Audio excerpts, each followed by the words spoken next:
Hello, my lovely wishes. It's Holly. Welcome to Dandelion Stitches. We're just gonna call it that. It's its name. It doesn't really matter whether stitching or is happening. Um, sorry, allergy. Is anybody else struggling? Who, man? It's the air is trying to kill me. Goodness. So, how are you? Are you okay? How was your Father's Day? Happy Father's Day to everyone who is one or had one, or especially if you had a good relationship with yours. Mine was a little complicated, but overall, he was a good guy. I wish that I had known him just as a person before my mother and their complications, and but I think he probably was a pretty charming man. So yeah, so happy Father's Day. So you probably really can't tell, but the great fabric culling of 2026 is over. We did it. Oh my. There's a lot of bins. Some shipments will go out today. Pat, if you're watching, I will drop you a note later, but the Quilts of Valor box will be going out today. Is a very heavy. So don't have someone else lift it for you. Just be careful. Anything else new in your world? Anything you want to talk about? Anything you want to share with the class? Birds are incredibly happy, as you will hear out the window. We spent the weekend at Emergency Vet with Bast. I swear, this cat. I would not trade her for $1 million rupees. I would not. But she got an intestinal blockage, and they didn't want to have to do surgery, which I 100% supported that. But that meant a lot of enemas, a lot of x-rays. She was there for 2 days. They did let us go in and sit with her one day, gave us a room, and eventually the doctor came in, and she was shut down. She was shaking, and it was bad. It was just bad. I, of course, am sobbing into my tissues because I just want to take her home.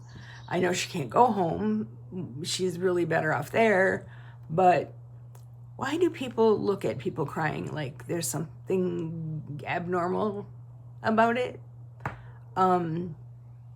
I used to pretty much do anything to not have to cry in public, but now it is what it is. But she's home. She's fine. She's back to her crazy antics. She and Dandelion were playing this morning.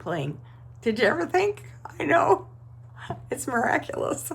But she would run down the hall and then hide, and then Dandelion would come running down the hall after her, and then she would jump out, and it was adorable. They're just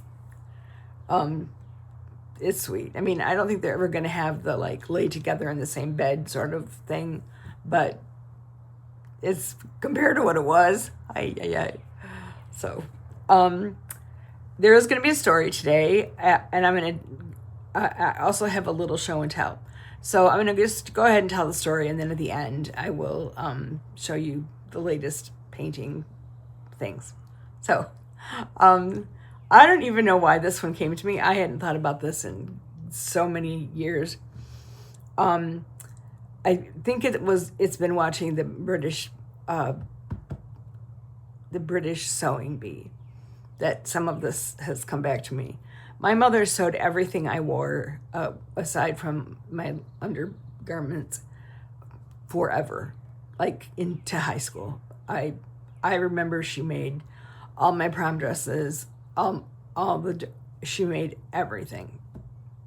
And that included little swimsuits. And why we were home that summer, I don't know, because every summer we were up north. So, and I was maybe 11, I'm going to say, and she conned me into going to the local pool.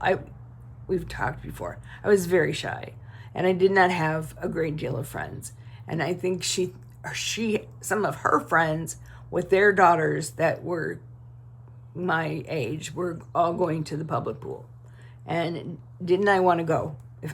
And I'm pretty sure she bribed me to go, because no, I did not want to go.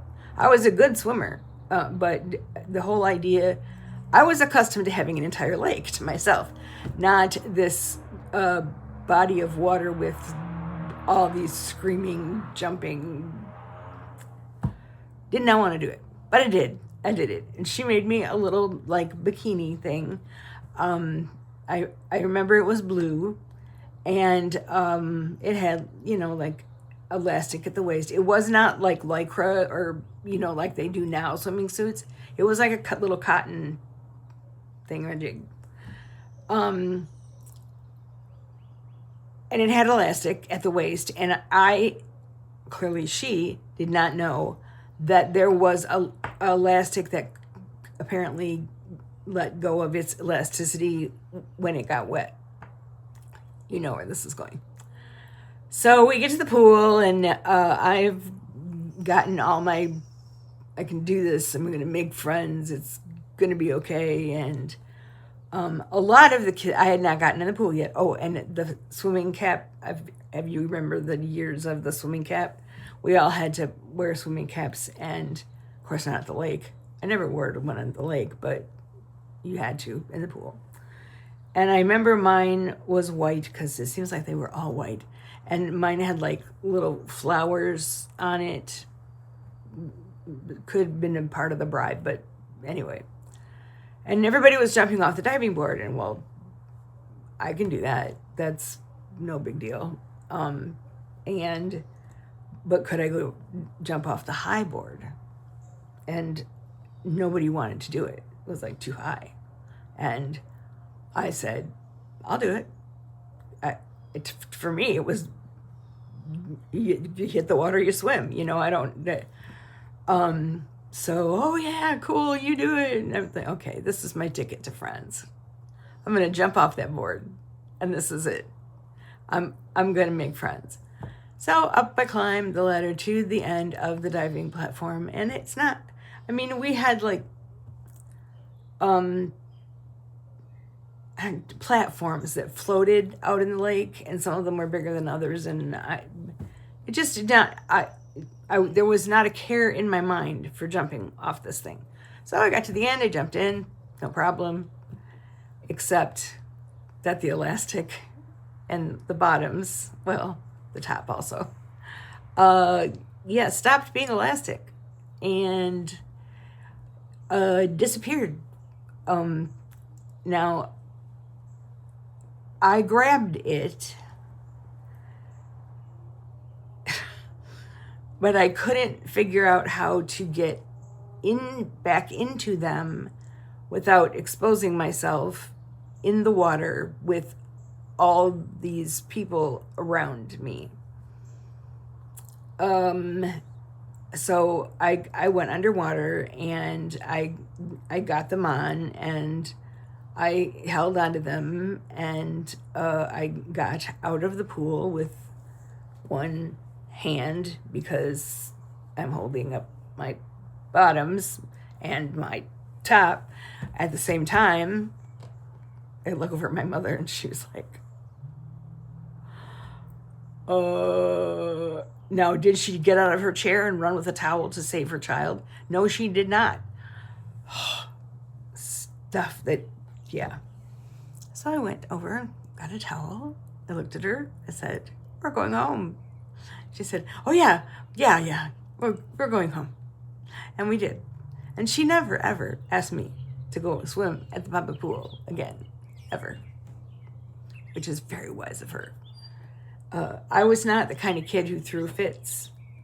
Shy, followed rules very to the T. She kept saying it was defective. It was defective elastic. Okay, it wasn't your fault. It was the elastic's fault. Fine. One way or the other, I just exposed myself underwater to so many people my age that were not all females. So that was the start for today. My traumatic. You know what? I still don't like to go in a pool. Any kind of pool. Give me a lake, awesome. But pool, not so much. So that's my story for today. So let's go to the other camera and we'll look at the latest paintings. I'm doing this by hand, so if it gets shaky, I apologize. I scan Pinterest for inspiration pictures like every day, and something similar to this popped up, and I thought I can do that. So just the idea of a snail carrying sort of a whole little world on his back, I thought that was the cutest thing ever. So if you can do one, you can do more. So this one has obviously dandelions on his back. Also some funky hair. I'm pretty sure snails in the wild don't have hair, but why not? It's fun. So that one is that. And then I was wanting to do something fun, so I did the male snail, and he is delivering snail mail, and it's raining because the whole mailman threw his sleet and snow in dead of night, and I don't know what that. I don't remember, but it's raining in his world, and so that's why it looks that way, and he's got mail blowing all over the place, but he does have his little, his little bag here that keeps his mail safe, well, kind of safe. So that is that, and finally,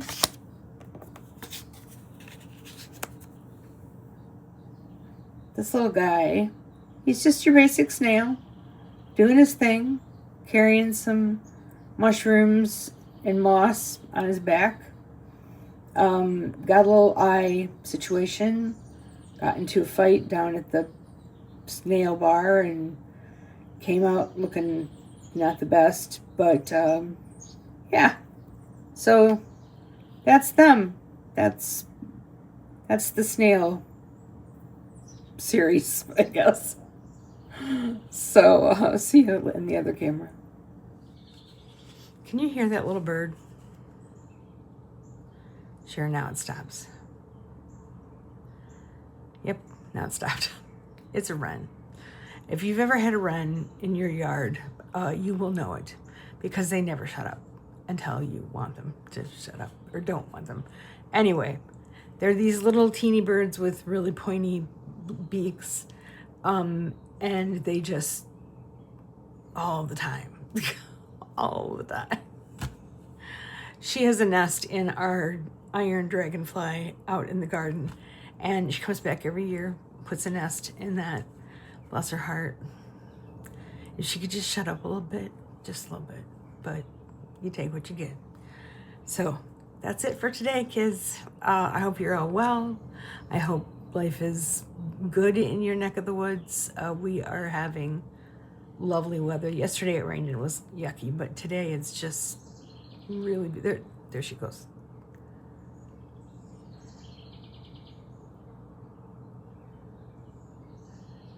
Hear it? Yeah. It's the only bird call that I can think of that's super annoying. So anyway, be well, be safe. Love you, bye.